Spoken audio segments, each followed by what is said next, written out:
वेगवेगळे भेटाव घ्यायचं आणि त्याच्यावर प्रॅक्टिस करायची. उरलेले 6 दिवस आपली चांगली वाटली नाही. आम्ही साधना व्हायला लागली ना तुम्हाला आपोआप डोकं शांत होणं कम्फर्टेबल वाटणं असं चालू झालं. तेच पाहिजे. औषधांनी वगैरे ते तात्पुरतं असतं. सॉरी डॉक्टर पेशंट ते तात्विक समाधान म्हणून असतं आणि ते तुम्ही जसं लॉंग लाईफ म्हणजे आता लॉंग लाईफ मध्ये मी अनुभव आहे म्हणून ते तुमच्याकडे ते अनुभव ठेवले की या वयामध्ये 85 वर्षाच्या वयामध्ये गाडी चालवणं किंवा हे कम्फर्टेबल बोलणं खाणं सुद्धा साधन खातो तिथं बसल्यावर झोप होऊ नये किंवा अडचण नये म्हणून तुम्ही सर्वांनी ब्रेड पुसला आणि ते दोन्ही खाल्लं असेल. मी एक इडली आणि एवढंच हे खाल्ले आणि तो अर्धा कप चहा केला मी आपली आहे. म्हणून अन्न सुद्धा गरजेपुरतं खावा. तुम्ही आवडता म्हणून कारण तुम्ही साधनेतनं जी शक्ती प्राप्त केली आहे त्यातली पचनात खर्च पडते आणि मग तुम्हाला असमाधान वाटतं. त्याची फक्त 10% पचनात प्रतिसाद 90% आपल्याला ज्ञान व्हायला पाहिजे. कारण आता गेलेला दिवस परत नाही.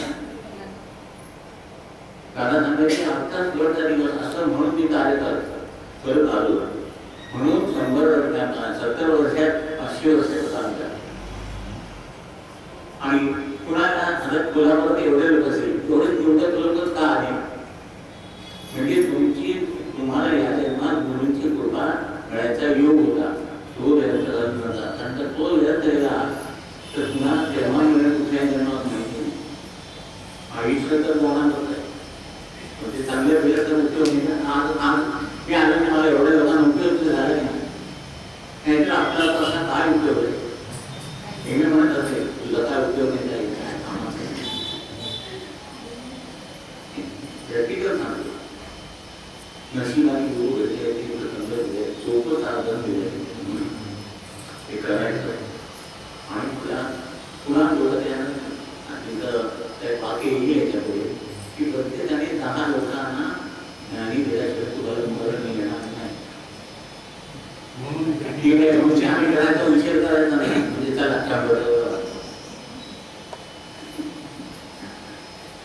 मनुष्य अतिशय हुशार आहे. काय सांगतील ना ते बरोबर ठीक आहे सगळं आहे का.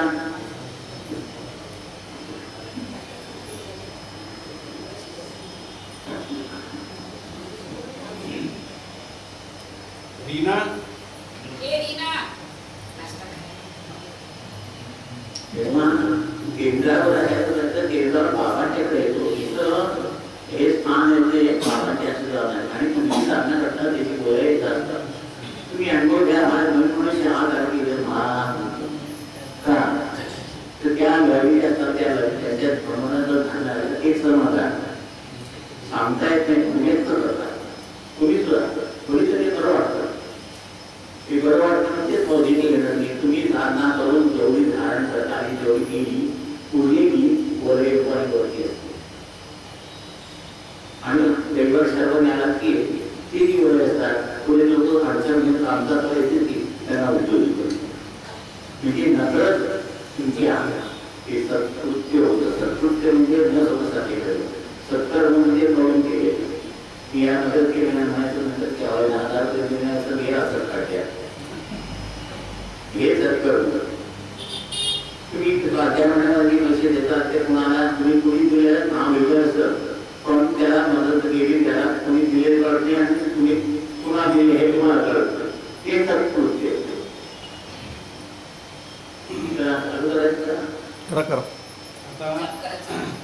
कोण आहे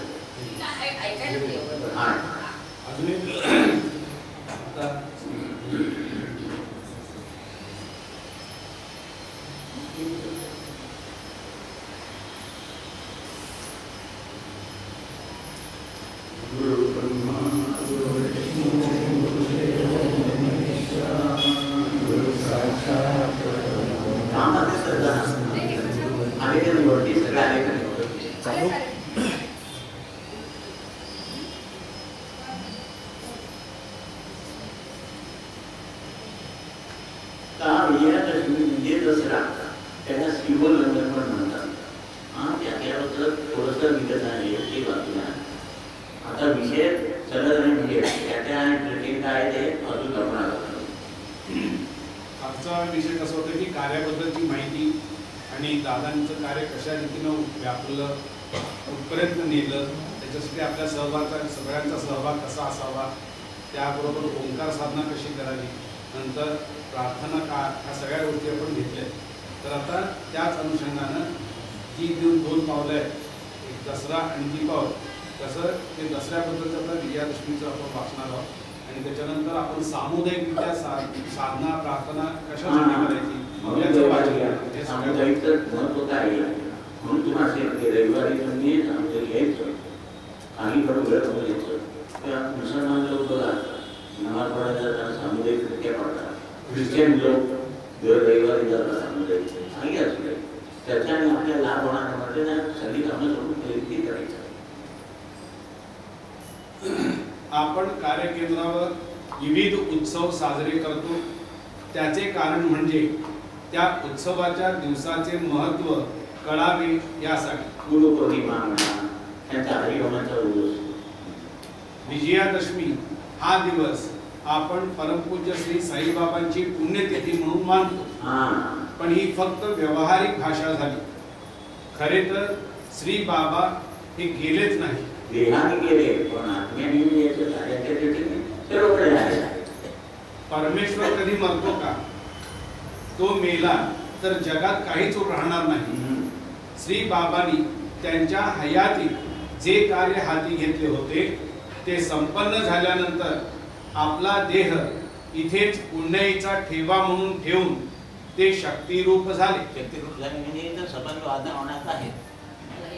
25 वर्षे आपले आयुष्य मानवाच्या कल्याणासाठी व्यतीत केल्यावर दसऱ्याच्या दिवशी त्यांनी आपला देह पंचमहाभूत तत्वात विलीन केला.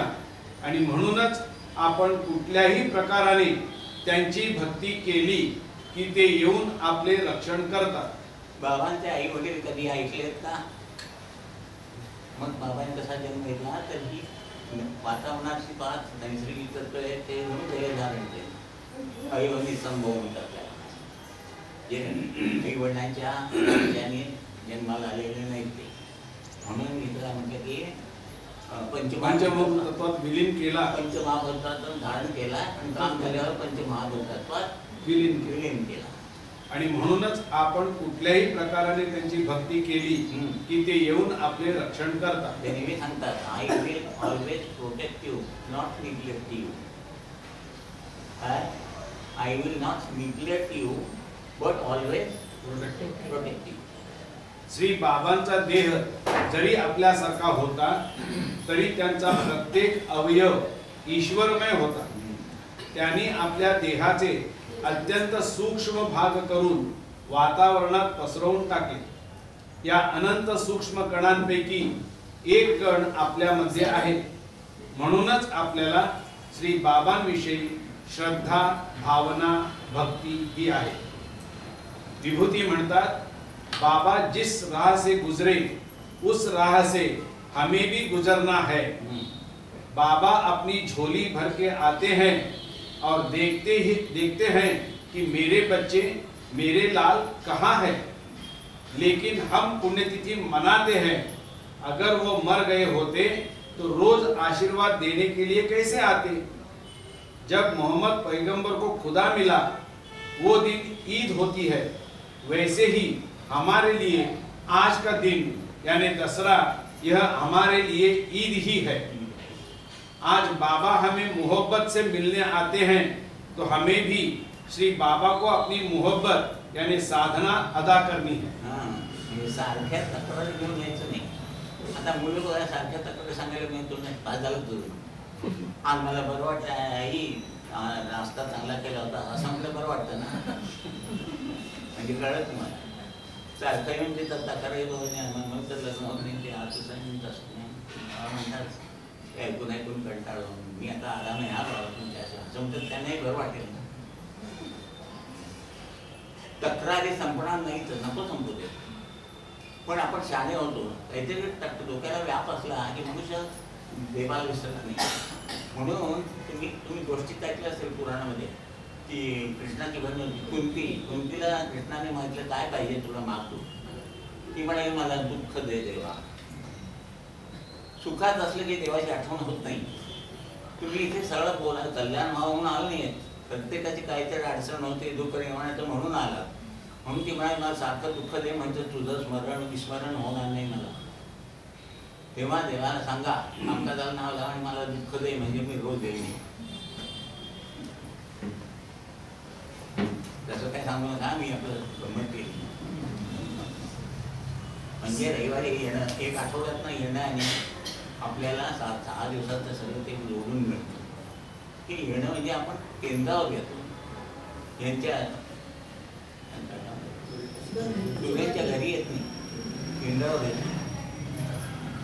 श्री बाबांनी 25 वर्षे पुन्हा तानाची पर्वा न करता देह झिजवला व शिर्डीला आजचे रूप प्राप्त झाले. शिर्डीचे आधीचे नाव वाळवंटिका असे होते. दासगणूंनी शिर्डी हे नाव ठेवले.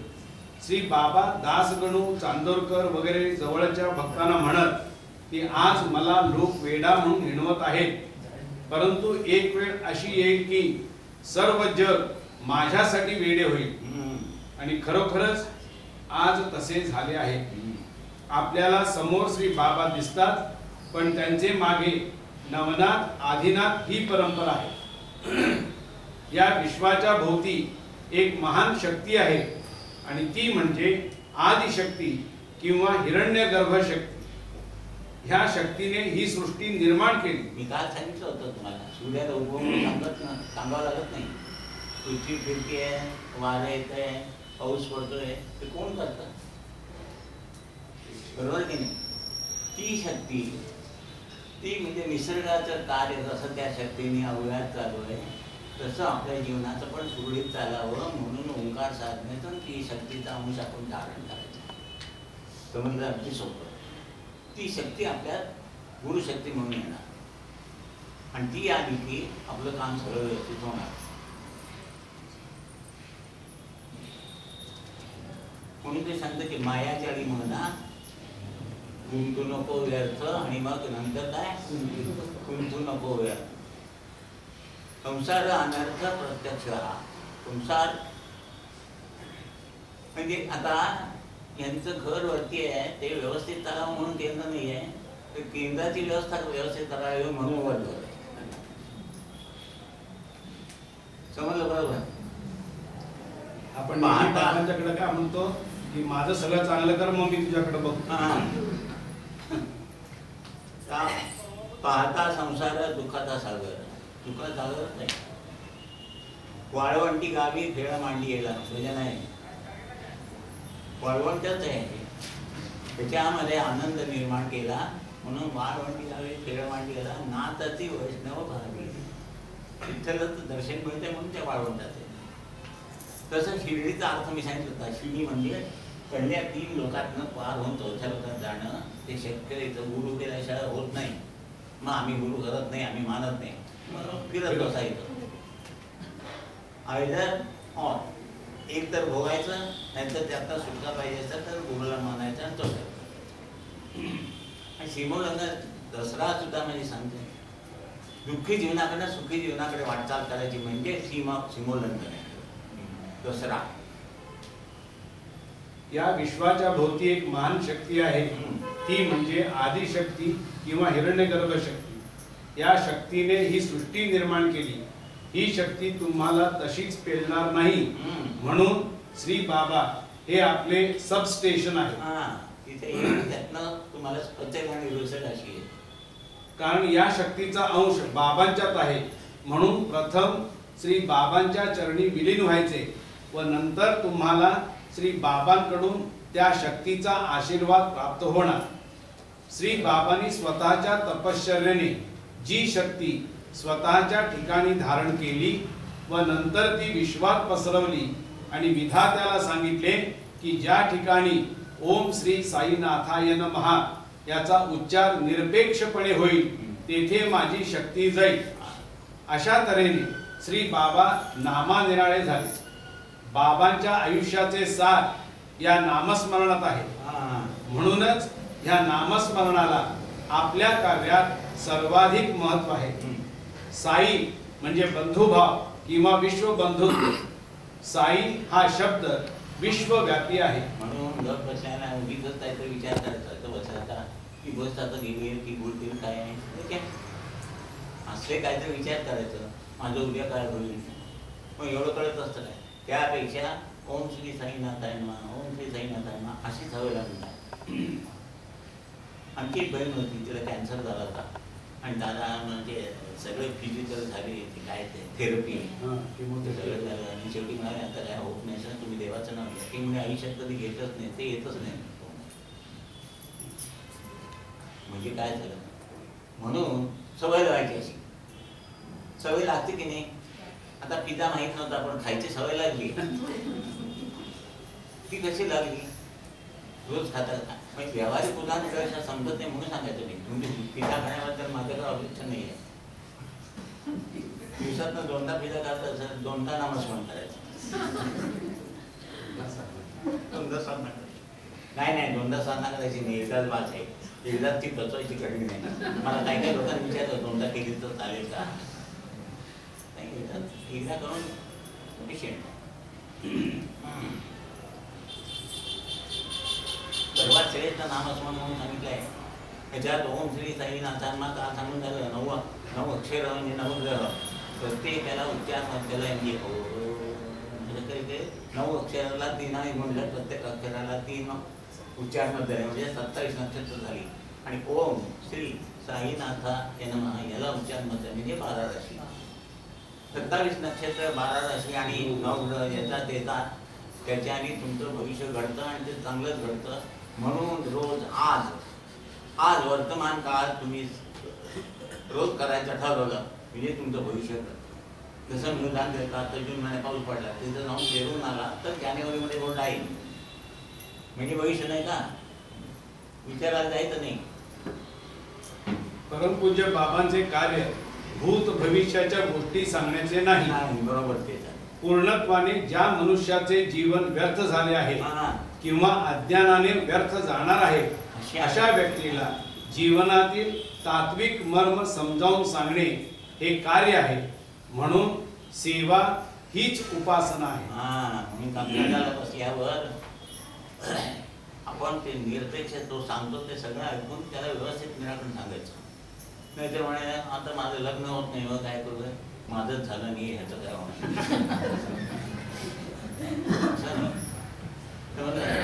म्हणून कामकाज करताना सेवा खाव और मेवा सेवा करो और मेवा खाव. त्यांच्या दुसऱ्यांच्या दुःखात तुम्ही पहिल्यांदा सहभागी व्हा. दुसऱ्यांचं भलं करण्यात तुम्ही सहभागी व्हा.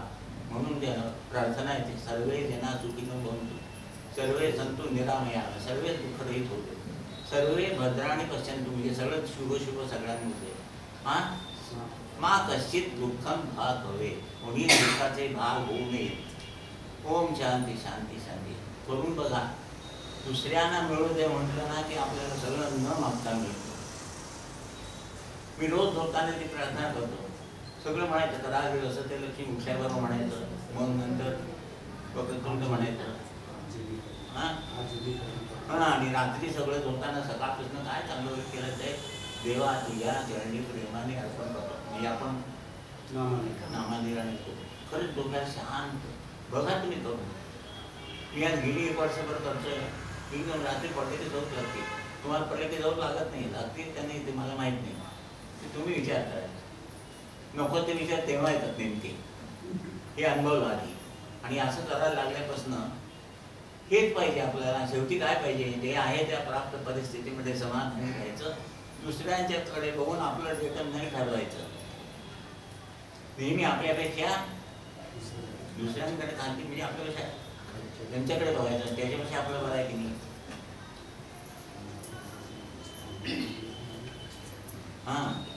एक्सेप्ट करू नका. त्यांना द्यायचं त्यांना 100 रुपये द्यायचे असेल तुम्ही दादा मला 10 रुपये द्या. तुम्ही आता 100 देणार सुद्धा म्हणून त्यांना काय म्हणायचं तुम्हाला जे पाहिजे ते द्या. साध्या साध्या गोष्टी आहेत या करायच्या आणि जीवन आपलं मुलायम बनायचं, स्मृत. तुम्ही व्यसनी असा, नीट ऐका, तुम्ही व्यसनी असा, नादान असा, कसेही असा, एकदा जरी तुम्ही पश्चात्तापाने शरण आलात तरी बाबा तुमची किंमत जाणून तुम्हाला सज्ञान करतात व हाताला धरून नेतात. परंतु श्री बाबांच्या दुव्याचे म्हणजेच आशीर्वादाचे महत्व अजून आपल्याला कळलेले नाही. अनेक लोक तक्रार करतात की इतकी वर्षे इथे येऊनही आमची अडचण दूर झाली नाही. पण इथे येऊनही जर अशी परिस्थिती आहे तर इथे आलाच नसता तर तुमची अवस्था काय आणि कशी झाली असती याचा विचार करायला हवा. कर्ज असले तरी तो मनुष्य घरी येऊन पैसे दे असे म्हणत तर नाही ना. म्हणजे त्याचं उदाहरण दिलं त्यांनी. म्हणजे आपली परिस्थिती बाल आहे माहिती आहे, तिथं आलो म्हणून तितकी तरी सुसही आहे, नाहीतर ती नसते. म्हणून विभूती काय म्हणतात बघा, विभूती म्हणतात इथे येऊन तुम्हाला काय लाभ झाला हे एखाद्या योगी पुरुषाला किंवा संचार असणाऱ्या बाईला विचारा.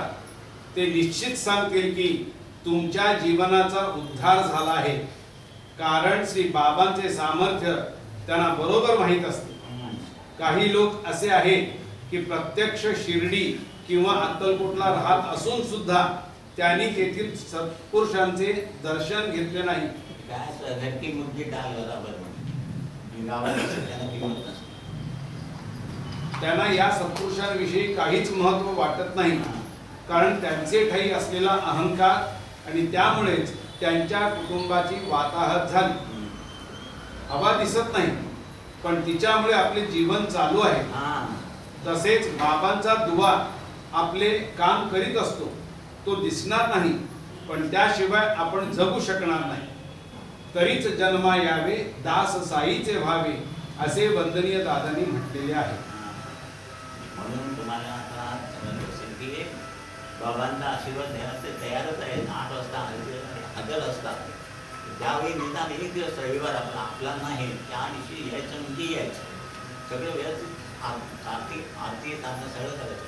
तुम्ही म्हणता सगळं तुम्हाला येईल. आम्हाला एकदम याचं आलं नाही. मला एक दादा विचारलं मला आरती म्हणता येत नाही, पेटी बाजूचं इथे येतात आधी सगळ्या समजतात, तुला काय करायचं म्हणजे तू म्हणत जातो. आता मी आरती म्हणतो मला आरती म्हणायला येत नव्हती म्हणतात तुम्हाला पटेल का? आरती ऐकून कसं वाटलं आम्ही विचारायचं नाही. पण म्हणजे ते होऊ शकतं, हे होणार नाही असं डोक्यातलं काढून टाका. प्रत्येक जण तुम्ही सक्षम आहात, फक्त आपण त्या दृष्टीने प्रयत्न करत नाही. कोणाला लवकर साथ देऊ, कोणाला हळूहळू साथ देऊ, पण साथ देऊ.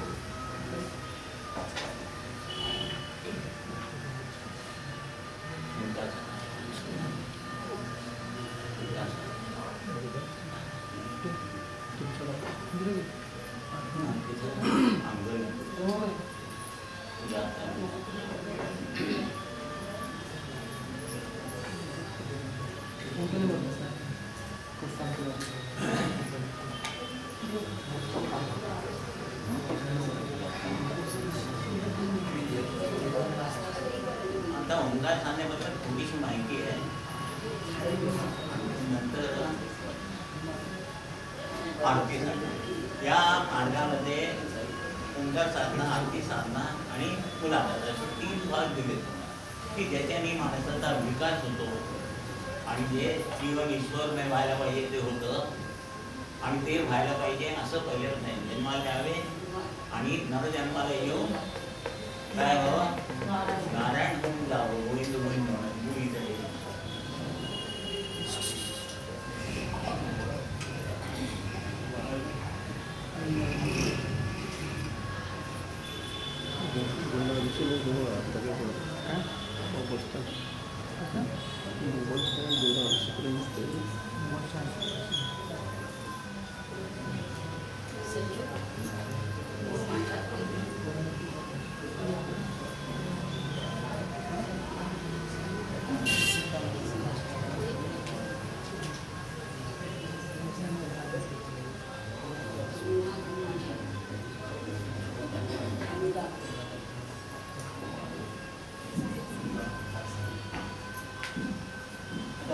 ही 12 अंग लिहिली तिथे.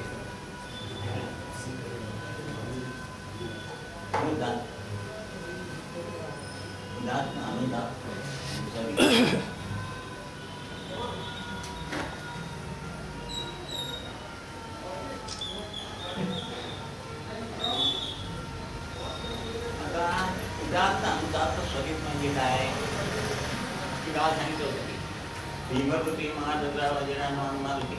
मी कसं वाटलं भीमरूपी महादुर्गा संतापते हे बरं वाटलं का ते बरं वाटलं पण ते फ्लॅट म्हणायचं नाही म्हणजे उदात्त अनुदात्त स्वरी. आता उच्चार मध्यलय म्हणजे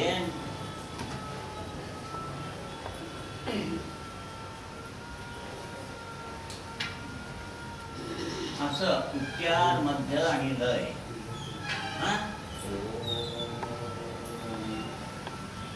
आता दुसरा म्हणताना ह्याला जोडून घ्यायचा. हे कसं दिसतं आणि हे कसं दिसतं. साप कसा जातो म्हणून पुढे जातो बघ नाही. तशा तुम्ही असा लहरी केला ह्या लहरी दादा सांगायची दृष्टी चक्र आणि ते जात असताना स्पर्श होणारच की म्हणजे दिसलं नाही तर ती शक्ती आहे ती ज्याला त्याला स्पर्श होऊन त्याचा विकास होईल म्हणजे आमच्या हातून त्यांनी योजले म्हणतात. तसंच काल मी सांगितलं हा प्रकाश म्हणजे उच्चार केल्यावर उच्चारमध्ये ध्वनी लहरी प्रकाश असा तो प्रकाश कशाच्या गतीने जातो मनाच्या गतीने 1,86,000 नाही. तो जात असताना ते सप्तलोक दाखवले तिथे दाखवलं म्हणजे पिशाचे तुमचा ओंकार तिथून जात असताना त्या याच्यामध्ये त्या शक्तीच्या वलयामध्ये ते आपले घुसतात आणि त्या गतीने वरती जातात. म्हणजे इतक्या लोकांनी साधना केल्या निदान 1000 आत्मे तरी मुक्त होतात आणि ते जात असताना कुणी मुक्त केलं हे त्यांना कळलं आणि तुम्हाला आशीर्वाद. ह्यात कष्ट आहेत का काही पण केलेल्याचा लाभ पुण्य म्हणून आपल्याला होतो. म्हणजे आमच्या हातून त्यांनी महाग कार्य फक्त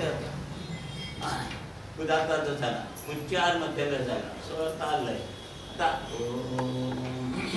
नीट म्हणायचं पण ओम ओम ओम हे काय झालं चालताना एका लईत चालतो आपण मध्येच थांबलं मध्ये जाऊन यायला वेळ लागला काय असं म्हणतो तसं ओ व्यवस्थित म्हणायचं समजलं. स्वर ताल लय उच्चार मध्य लय या दोन्ही लयमधला फरक काय ते दोन लय आहेत की नाही.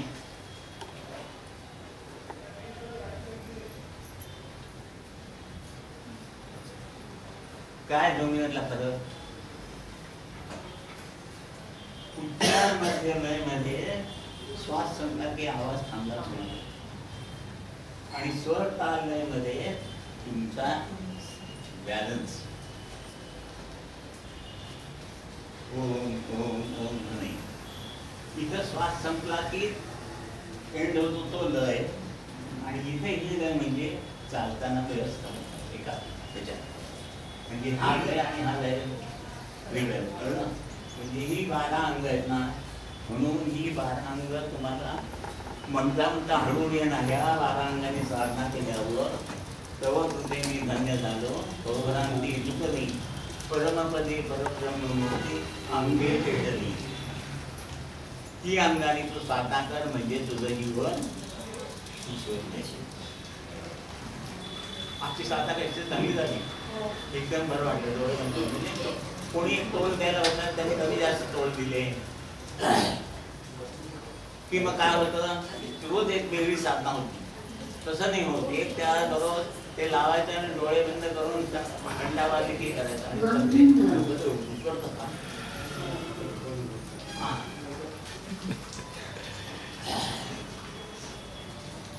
कोणी घाम जायचं आम्ही पैसे जपडलं तर रेकॉर्डिंग काय एवढं तर कोणीतरी पाणी म्हणून जागा करते.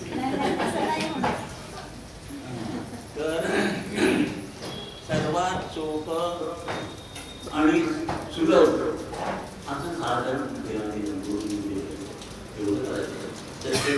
त्याला हेच बरोबर 5 व्यवस्थित काम करून म्हणून काही खर्च नाही. ह्यानंतर भरती लागत नाही कोण लागत नाही आम्हाला काही ठरवायचं शक्यतो त्या टायमाला तुम्ही आशीर्वाद द्यायला हजर असतात. अनुभव बघा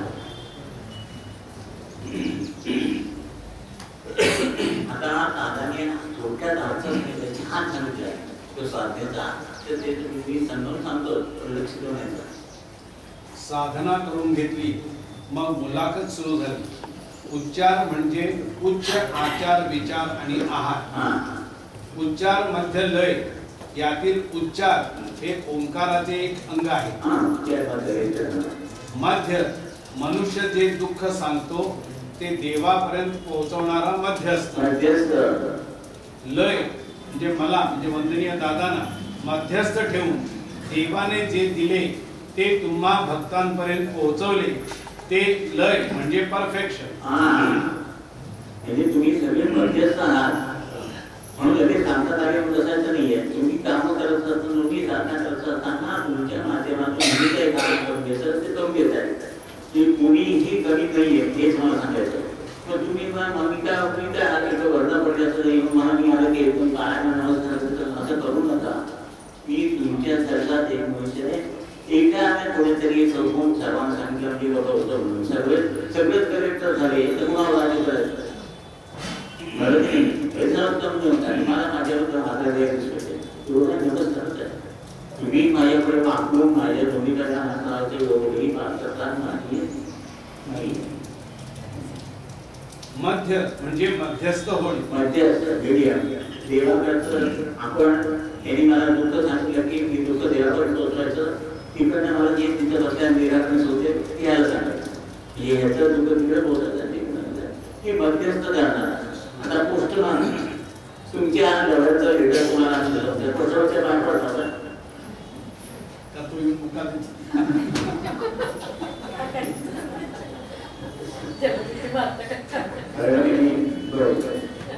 म्हणून मी तुमच्या हात एक आहे. फक्त सामन्याला सांगितलं मी अभ्यास करून तुमच्याकडून पोचायचं काम केलं. तुमचं ते लीडर पोचवलं तेव्हा मला मिठी मागू नका.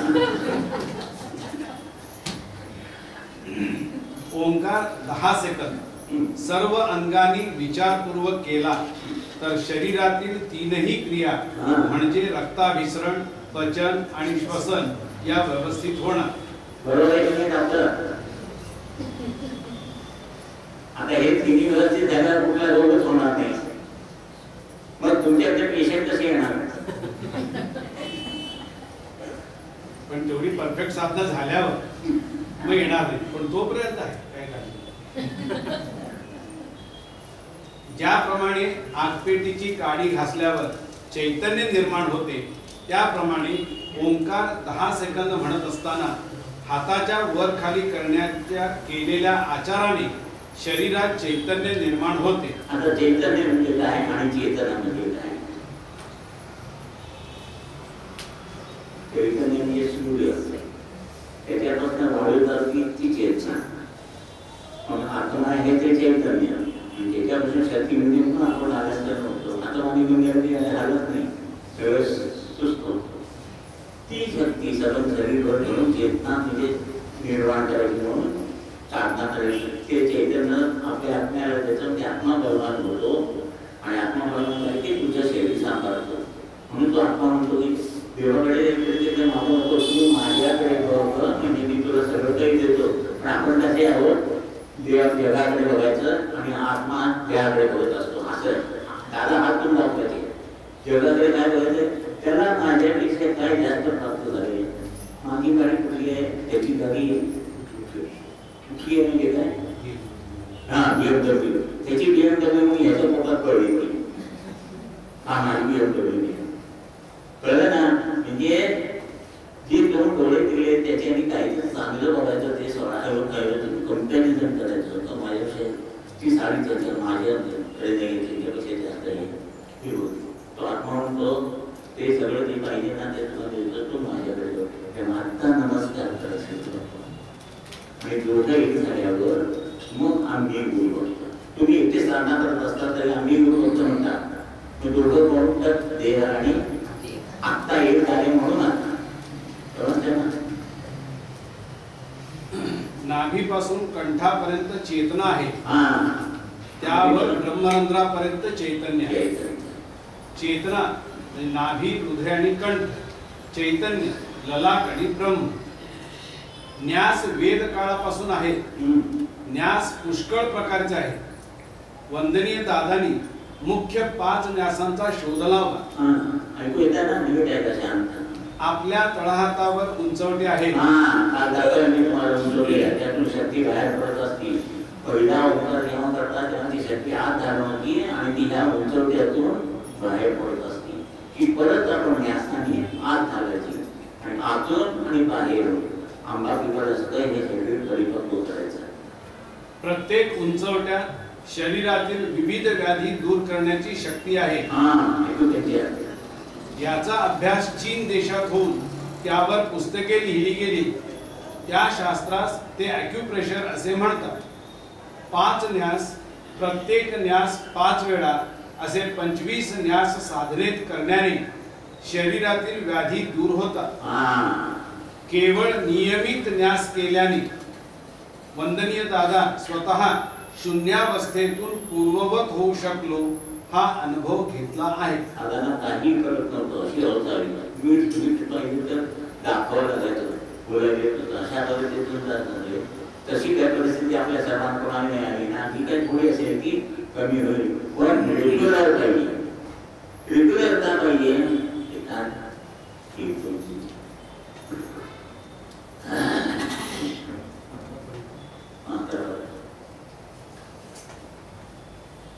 हा सुंदर विश्लेषण दादाने केलंय की आदिवासी मुलांची पुस्तकं वाचा. तुम्ही सुद्धा ब्रह्मज्ञान, तुम्ही सुद्धा तिथं बसून सांगू शकाल. तुम्ही कोणीही कमी नाही आहे, पण ते आपल्याला कमी नाही म्हणते ते आलं.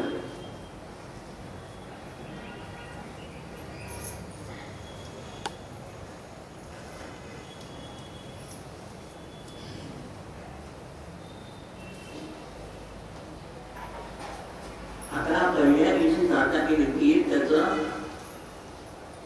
3 दिवसांनी पुण्यात रूपांतर करतो, म्हणजे 72 तास. पहिल्या दिवशीच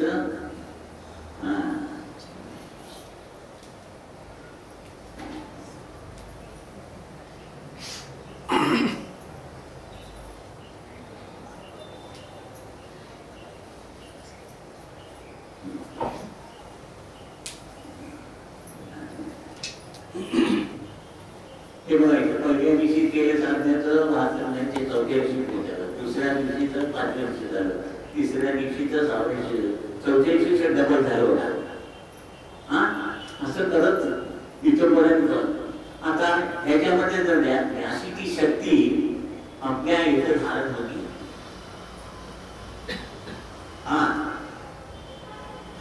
ट्रेन मध्ये बसल्या की नाही, चाका स्पीड असते, ती स्पीड दाबल्यामुळे तुम्हाला एक धक्के बसत आणि ती दाबली आणि शक्ती धारण. जसं ह्या 5 वर्षामध्ये अशी शक्ती धारण म्हणून त्याची त्यावेळी जीव जाताना आत्मा खटकन दिसून साठव्याला जातात. जेवढं जास्त बस तेवढं जास्त उंची चाललो. म्हणजे सर्वात श्रेष्ठ मरण म्हणजे काळून जीव झाले पाहिजे. पण निदान नाकातून, तोंडातून, या वर्षातून, डोळ्यातून गेला म्हणजे ही साधना आपल्या ठिकाणी सिद्ध झाली.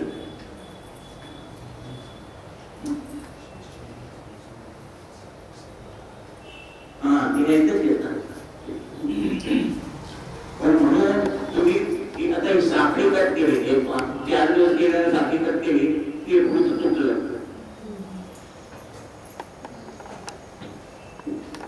म्हणजे शेवटी तुमचं जीवन साकार करण्याचं कुणाच्या हातात आहे? आपण आपलाचं भजन आपण आपलाचं जीवनाचा शिक्षण झाला. आपण आपलाच वैरी, आपण आपलाच उद्धार. त्याने माझा जाऊन मला साधन दिलं, सगळं केलं. ओंकाराची अंगे उदात्त अनुदात्त स्वरी, उच्चार मध्य लय, उच्चार आचार विचार, स्वर ताल लय. संथा म्हणजे संथ चालणे, संथ बोलणे, संथ वागणे.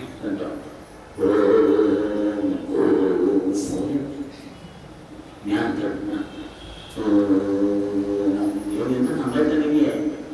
आचाराबरोबर तुमचा उच्चार असायला पाहिजे. आचाराला लिमिटेशन आहे ते अंतर. आता उच्चार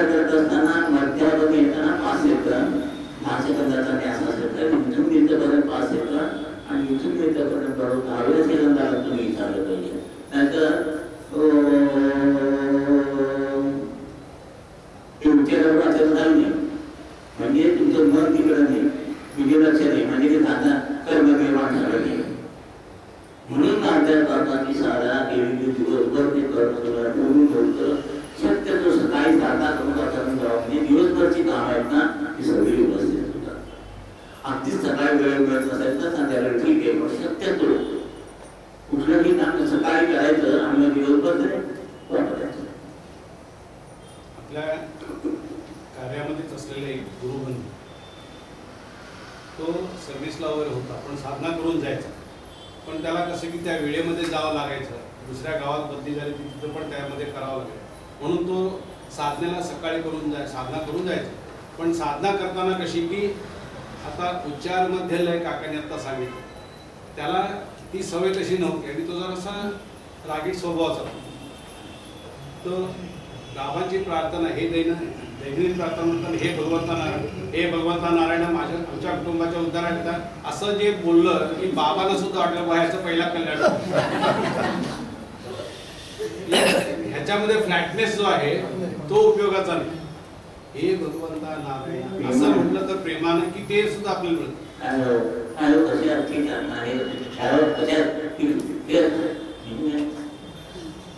प्रार्थना करताना त्यांच्याशी आपण कोणतरी आपलं उद्धार करणार कळतं नाही आपण कसं. संत म्हणजे संत चालणे, संत बोलणे, संत वागणे. बोले तेसा चाले त्याची वंदावी पावली, कर्तव्य बुद्धीने दिवस पार पाडायचा अशी शिकवण वडिलांनी मला म्हणजे वंदनीय दादांना दिली. आजचा दिवस हा शेवटचा आहे अशी भावना ठेवून कर्तव्य पार पाडली पाहिजे. कर्तव्य म्हणून सगळे म्हणजे आजचं कर्तव्य, आजचं कर्म कर्तव्य म्हणून पार पाडलं. पहिल्यांदा स्वतःचं काम स्वतः करणे म्हणजे पुण्य, आणि जीवताना समाधान ठेवलं. नंतर ते समाधान ठेवला त्याचं रक्त झालं ते 120 वर्ष आता खाते काय हे काय भरण्याचं ते काय एक्झिट करून बघा म्हणजे काय तुम्हाला सांगते.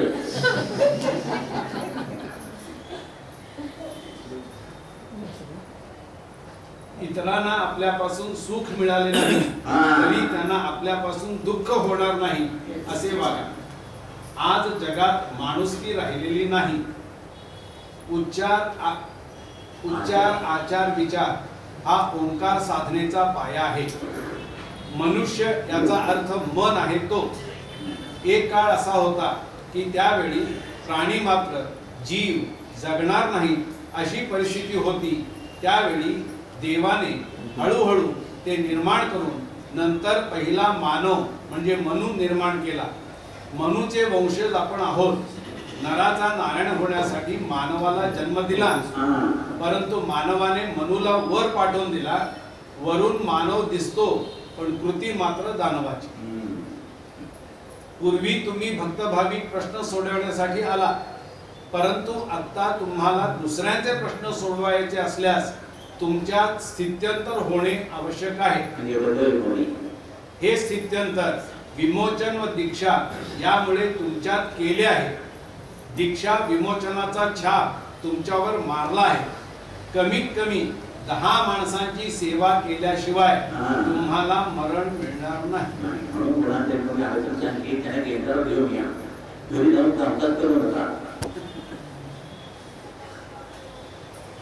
तुमचा जीव तुम्हाला नकोसा झाला असला तरी तुमचा उपयोग दुसऱ्याला होणार आहे याची जाणीव ठेवा. सर्व विमोचन व दीक्षा देऊन देह साफ करून ठेवला आहे. या देहात आता बीज घालावयाचे आहे. मला म्हणजे वंदनीय दादांना कृपाशीर्वादाचे जे बीज प्राप्त झाले आहे ते तुमच्यात घालावयाचे आहे. ते इथं घातलंय, ते इथं का घातलं?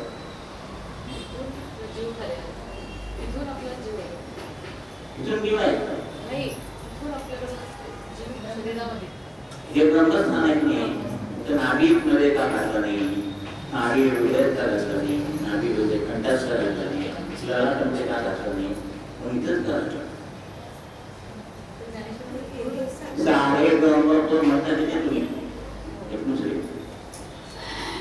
साला गाठे की नाही, म्हणजे आई काही परमात्मा आहे. सा हृदय गाठे की नाही, त्यात आई परमात्मा आहे. सारे उदयाला गाठे, मुला गाठे, तुला गाठे ना ते त्याच्यात फक्त परमार्थ म्हणून घेतलं ते.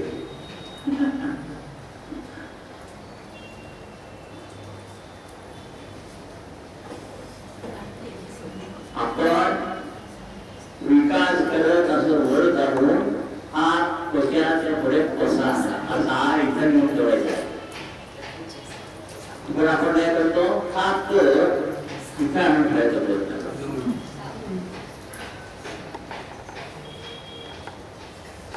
हा असा वरती घेऊन जाणं म्हणजे आनंद घेऊन आनंद विलीन करायचा म्हणजे बसायचा.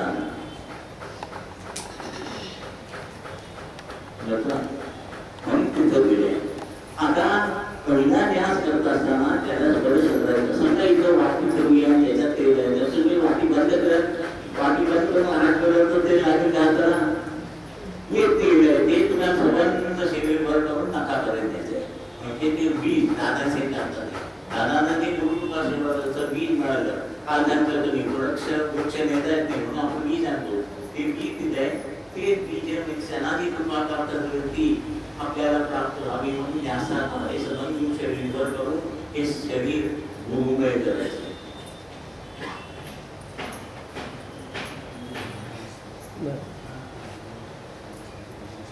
हा लहानची कावळी बघा उडत असते. त्याचा आकार कवळत असतो किंवा रुपयाला तो रुपया अर्धा बंद करायचा पूर्ण नाही बंद करायचा. मी सांगतो की ही काळू आहे ना त्याच्यावरती एवढी बोट ठेवायची म्हणजे ती शक्ती तुमची पहिल्यांदा इथून आणून हृदयस्थानाशी म्हणजे या स्थान आहे आपल्याचं जन्मजन्मांतर आत्मा बलवान. आत्मबलवान झाला नवरा कंठ असेल तर बाबा सांभाळेल ना.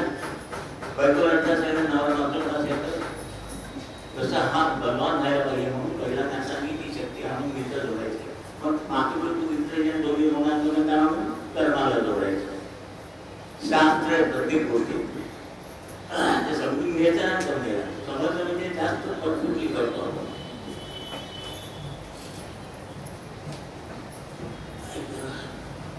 जन्माला येते वेळी 5 कोश घेऊन येतो. त्यापैकी फक्त 2 कोश वापरतो अन्नमय प्राण. त्यामुळे पुनरपी जननम पुनरपी मरणम अशी अवस्था होते. 3 कोश वापर न केल्यामुळे भीक मागणे येते. ऊर्धम करोति वाचालं पद्मं लंघयते गिरिं. म्हणजे काय हे 3 कोश बदल मी जन्माला कशाला आलोय, मी कोण आहे आणि मी काय करायला पाहिजे हे विज्ञान आमच्यात आणून असं नाही. मी कोण आहे म्हणजे मी कोण आहे याचं उत्तर आहे का तुमच्याकडे? नाही बरोबर आहे. आम्ही बरोबर आहे. काय तुम्ही कोण आता समजा एखादा तुमचं नाव उदाहरण सांगता येणार नाही मला. तू कोण असेल म्हणतात तो म्हणाला मी गोमाली गणेश आहे. कळते मी गोमाली गणेश आहे म्हणजे काय दाखवलं मी देह दाखवला. बरोबर आहे. आता समजा गोमाली गणेश मेला ते प्रेत तिथे ठेवलेले आहे. ते बाहेर जाताना लोकांना काय सांगत होता गोमाली गणेश गेले चला. मग आता देहाचा जर गोमाली गणेश होता तर गेला कोण? हा म्हणजे तुम्ही कोण आहात देह नाही.